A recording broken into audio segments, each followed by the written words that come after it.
Let's hop in. Okay. No, it's like you do a great job interviewing, and the people that you interview are really interesting. So this is awesome. Yeah. Let's me.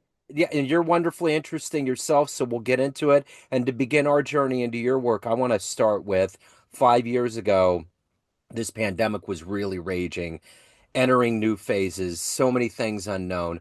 Ultimately, how did you survive the global pandemic? And how has it reverberated into what you do in your work today? Wow.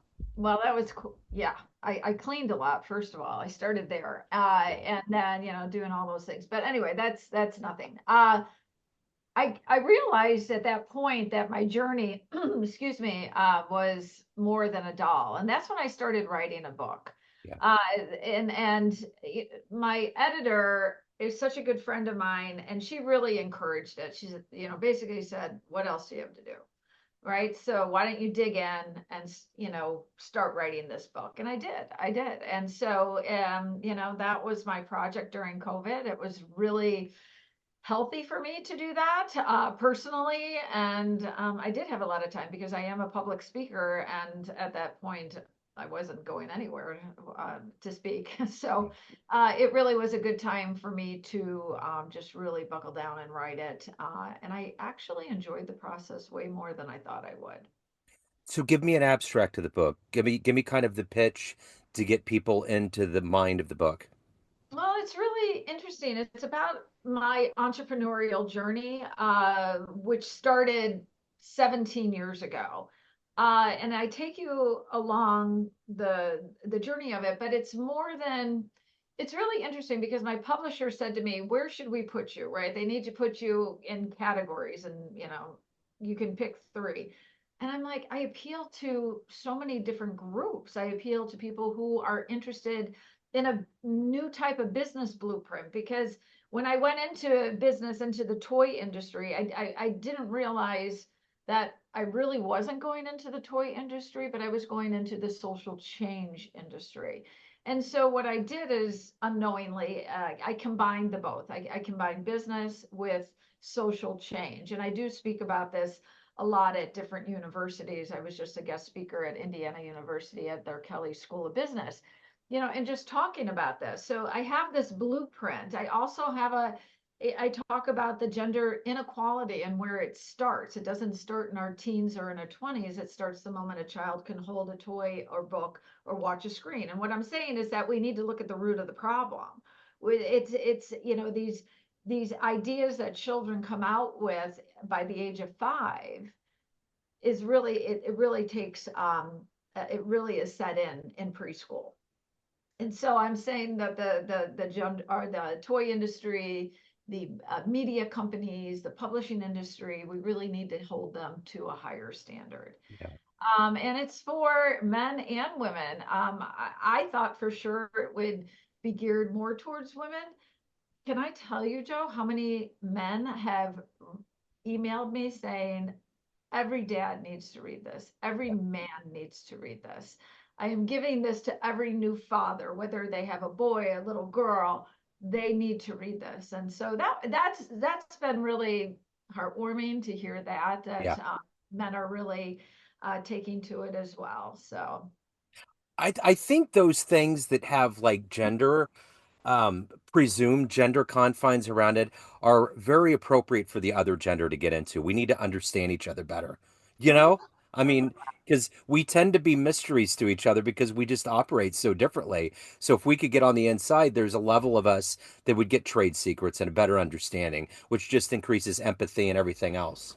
but you point out a good, you just said something really interesting. We operate differently, but we do and we don't, right? Right. So, and that is at that age of 5, we start to tell kids, or even 5, 6, 7, 8, we start to say to boys and girls, how are you different versus how are you the same? Prior to that age, we are saying more like, how are you the same, right? How, playing with together, or playing with a lot of the same like gender neutral items and Yeah. things. Anyway, but then it starts to pigeonhole kids into different Of directions. And course. The girls are, products are associated more with appearance and attractiveness, and boys are more about violence and aggression. And so it's like, we don't need to do that. We Right. don't, a lot of people say, within the toy industry, it's packaged childhood, that the toy industry is actually packaging childhood. And so, as parents, as consumers, we just need to say, no, stop it. Let's not do that anymore. And let's see how similar we are versus how different we are. I never did that with my son. He's 20 now. He was on the spectrum.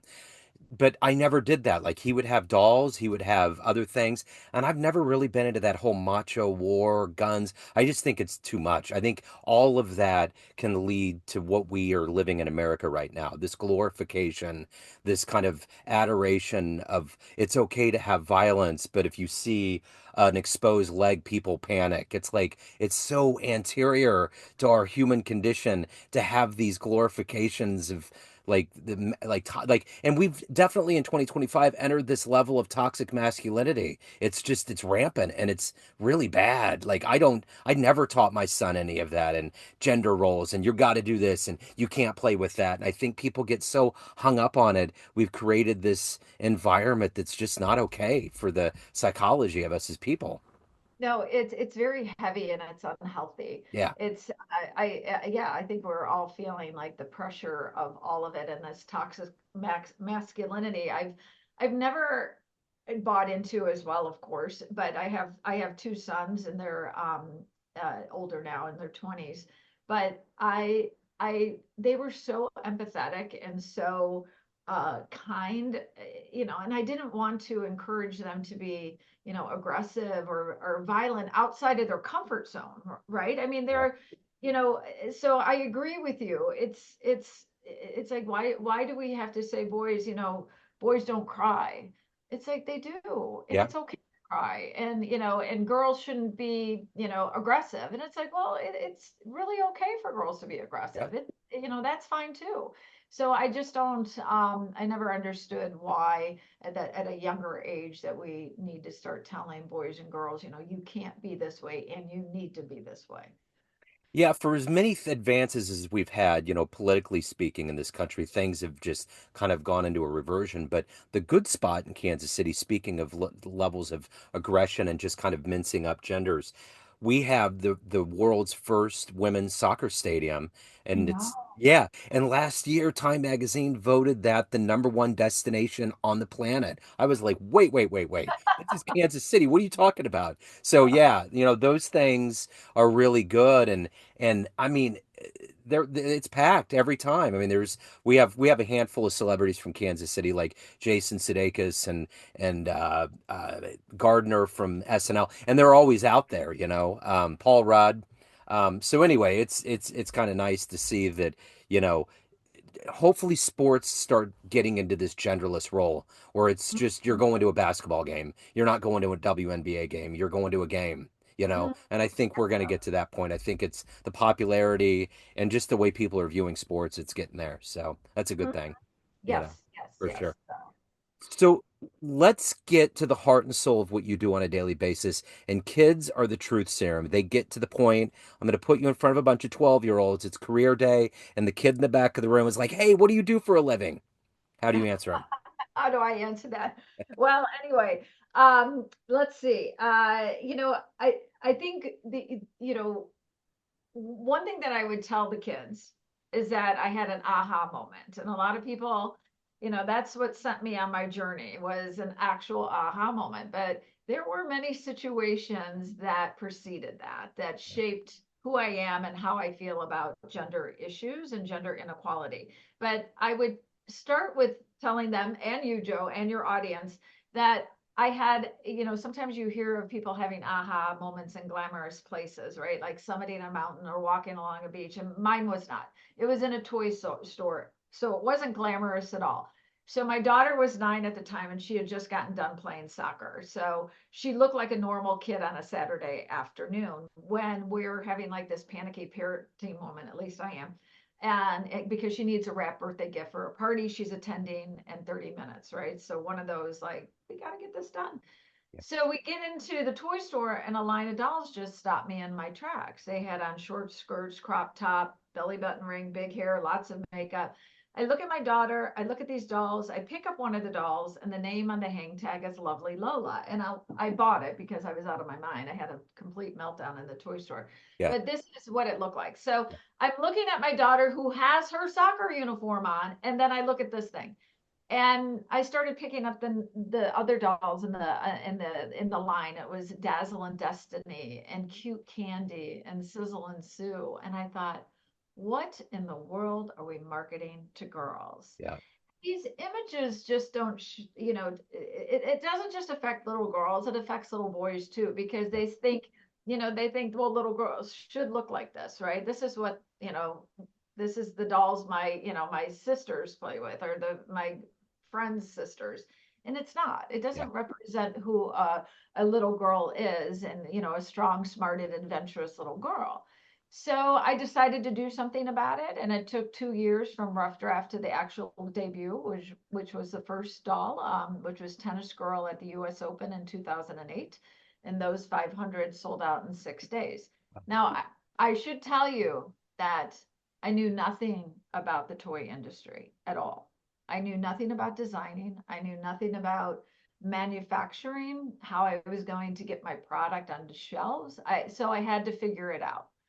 And I asked a lot of questions. So it did take 2 years to get that first sale. And I thought I had basically the next best thing, because who gets, I mean, as a small business owner, I'm like, that's pretty good that the US Open sold all $500 in 6 days.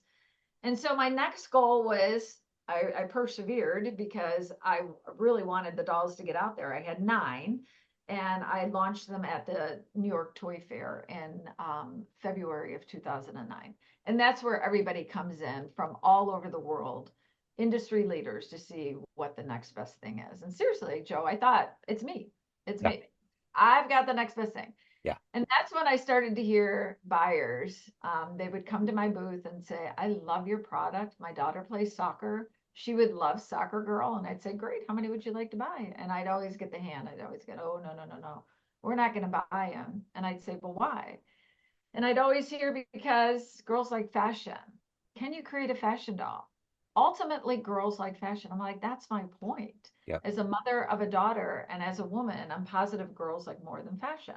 I Yeah. had already done my homework, obviously, and there were a lot of baby dolls, rag dolls out there, but I found 75 lines of fashion dolls.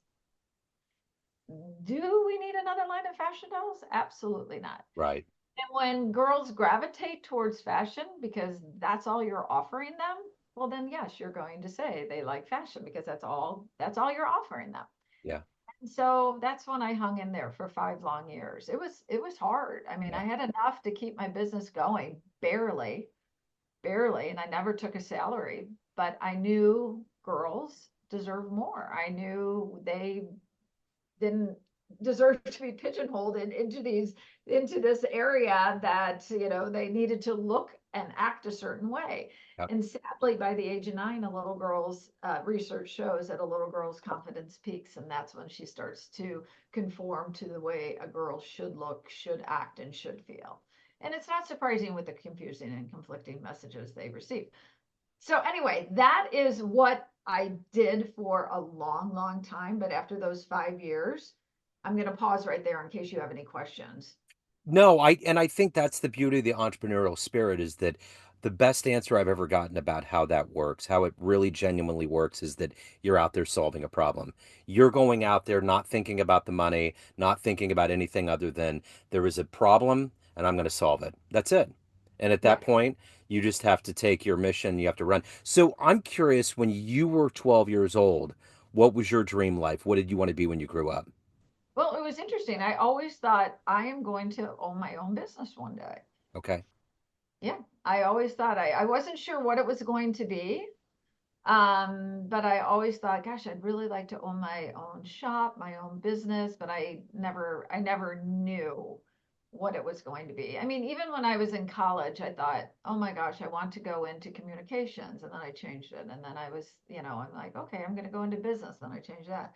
And my dad is like, could you just get done and, pick something? So I ended up with psychology, which I actually was a good fit for me. But yeah, I just, I have a lot of different interests. And that's bringing that to the table when I was designing a product too, and noticing that there were 75 lines of that fashion dolls out there, thinking I have so many more interests than fashion. Like, Yeah. don't get me wrong, fashion is fine, whatever, but it does not define a person. Yeah. So that's when I knew what I was going to do to make a difference in the world, at least try, and how to make a change. But challenging the status quo is hard. It's very hard. I didn't realize how difficult. And in fact, I was so naive thinking that, yeah, I've got this. This is easy. Like, wow, nobody thought of a sports doll before. Like, how could that be? Yeah. Wow. It's Yeah. always. So what were the take me back to your early years.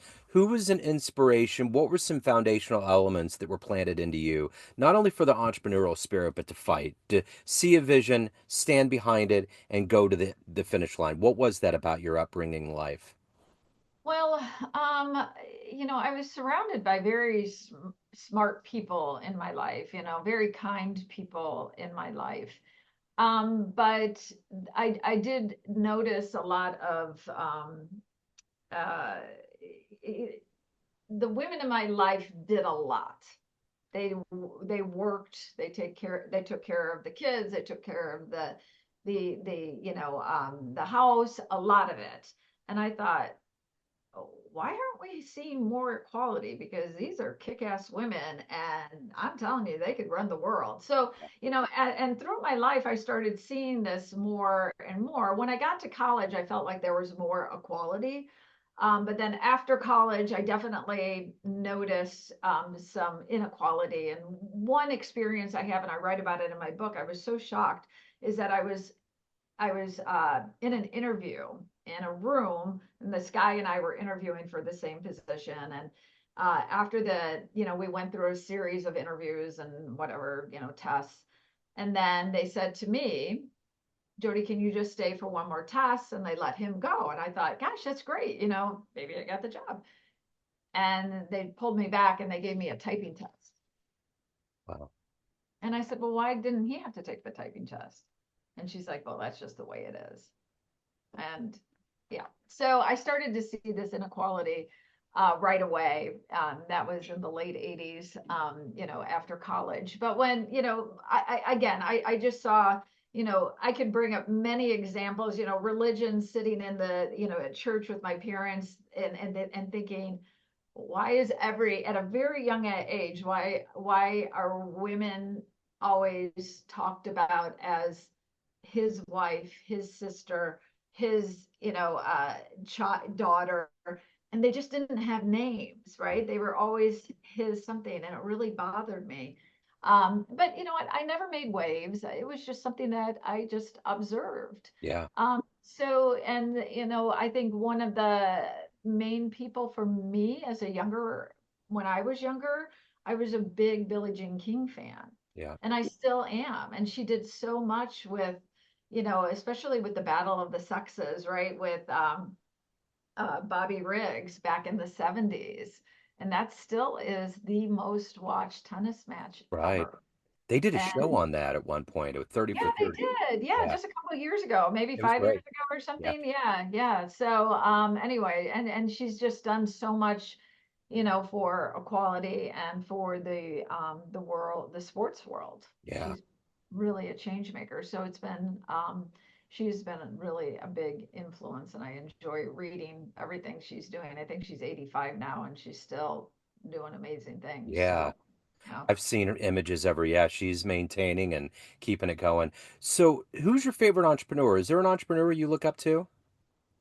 Well, is there an entrepreneur? Ah, gosh, I really never set out to be an entrepreneur. I mean, I think the one person that I have really admired has been Warren Buffett. He has been really, he feels very strongly about equality. He doesn't always feel as strong about DEI as I do. We made, and I just love watching his documentary Becoming Warren. If you haven't watched that, that is fascinating. Yeah, I need to. And he said, what he has one of my favorite quotes. He said, "Look at what our country has accomplished using half its talent, and imagine what we could accomplish if we pulled women off the sidelines." And so that quote has always stuck with me. Yeah. So I really think that he has been a really interesting, obviously interesting. I mean, he's done amazing things, but just his there's a lot of humbleness with him as Yeah. well that I've admired. So let's say you walk into a room of everybody that's known you in a business sense, and you walk up to a podium and you can tell that room a real fun story about you. Maybe jumping out of an airplane, the first concert you ever saw, outrunning a bear, something fun. What would you tell that room? Something fun that I did. A fun story. In college, I was the lead in uh, working with John Cougar Mellencamp for bringing him to Indiana University Cool. uh, to have. He had the biggest concert at in our football stadium because he always wanted to do this, and we always had I think it was grass, and they were changing it to turf that year. And so that was the one year the university said yes, and they put me on it, which is a great honor. And Yeah. it was my senior year, and I worked with him and MTV back in the day, and Very cool.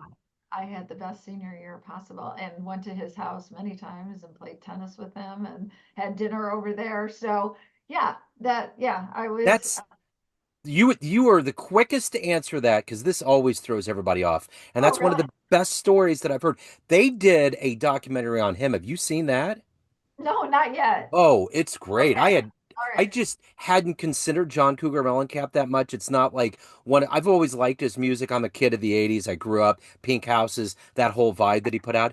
But they were talking about record deals that he didn't do, how strong he's been about advocating for artists and just being a real like someone that has a very solid spine. He's going for his conviction. He has a vision. He's not deterring. He doesn't care how much it's going to make him. He's just a very conviction filled human. It was very inspiring.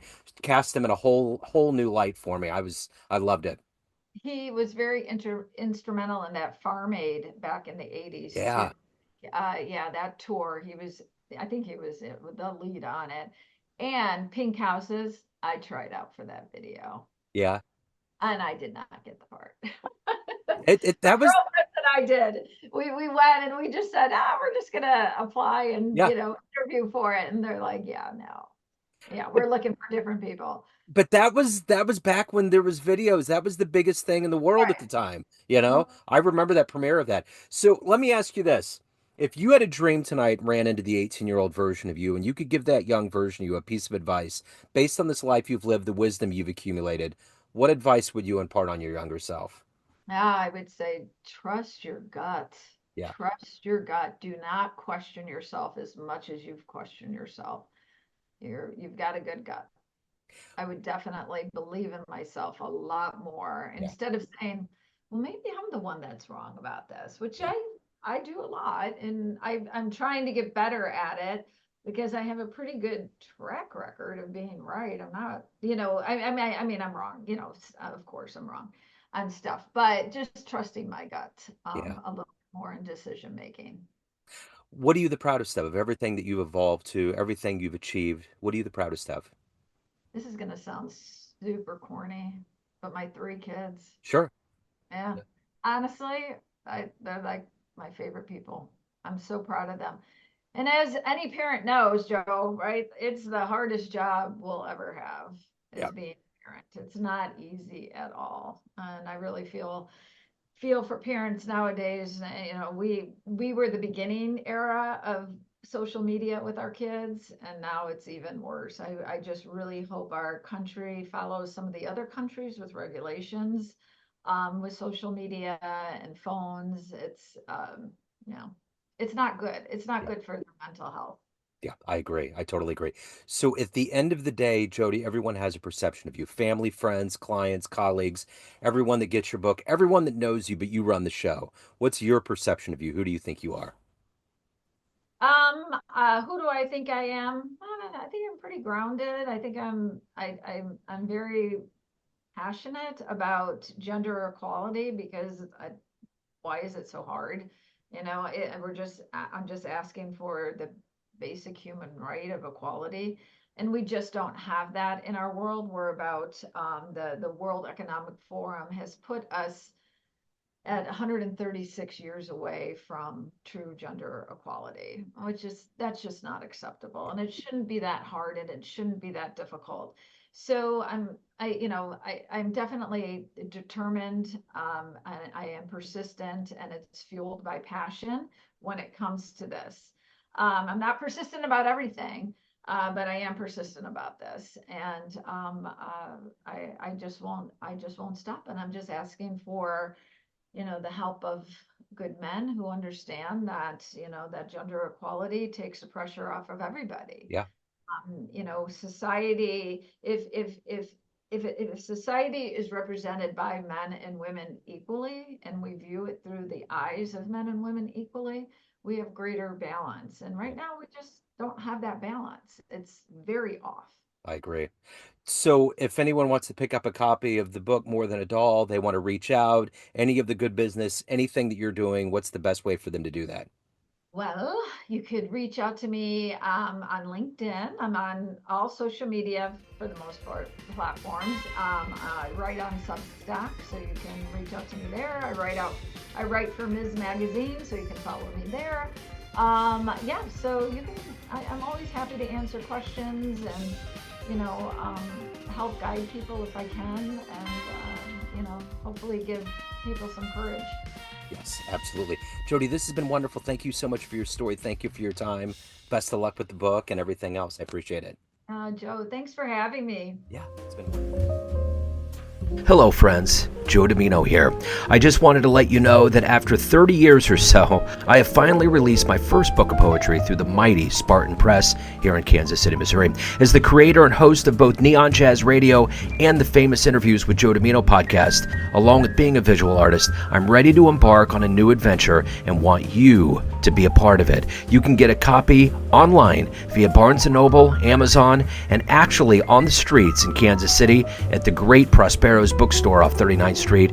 You can also visit jodimino.com for links to the book, to more poetry, and everything in my world, including paintings. Thanks for all of the love and support over the years, and please dig the words.